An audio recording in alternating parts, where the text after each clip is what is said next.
Enseignement général, enseignement technique et orientation vers les filières scientifiques et technologiques. Enjeux, stratégies et perspectives pour l'atteinte de l'ODD dans l'espace francophone. C'est autour de ce thème que sont réunis au Sofitel Abidjan Hôtel Ivoire les ministres de l'Éducation nationale des 44 États et gouvernements de la francophonie.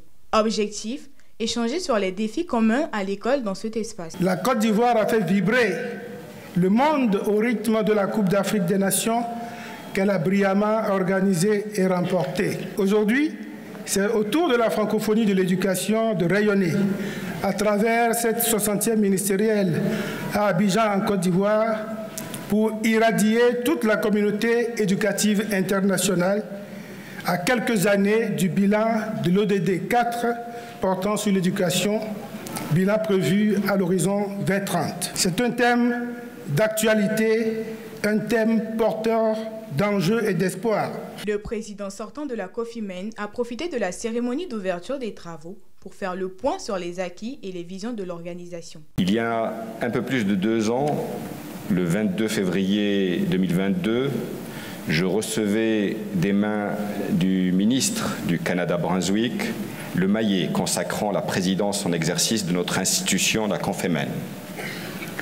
Institution qui a le mérite d'accompagner ses États et gouvernements membres à travers divers projets et initiatives pour une éducation inclusive et de qualité pour tous. C'est cette noble ambition de la COFIMEN qui a guidé ma présidence tout au long de ces 2 dernières années. La Côte d'Ivoire n'est pas sa première expérience de présidence de notre organisation. Je suis convaincu que Madame le ministre Mariétou Koné saura consolider et impulser le travail de la COFIMEN durant son mandat. Je lui souhaite donc plein succès dans sa mission.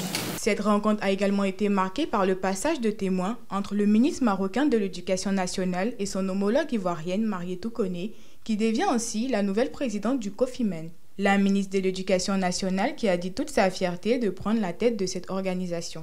Chers collègues ministres, je voudrais vous remercier pour la confiance faite à mon pays à travers ma personne pour assurer pour les 2 prochaines années la présidence en exercice de la COFIMEN.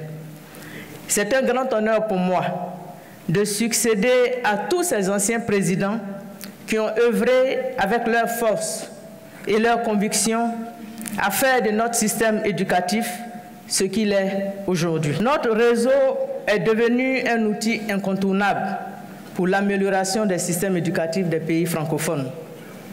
Assumer cet héritage, c'est marquer la volonté de poursuivre dans la voie que mes prédécesseurs ont tracée en consolidant les acquis, mais c'est également ouvrir de nouvelles perspectives que nous aurons définies ensemble. Cette cérémonie d'ouverture des assises de la COFIMEN a été présidée par le Premier ministre Robert Begré-Mambé.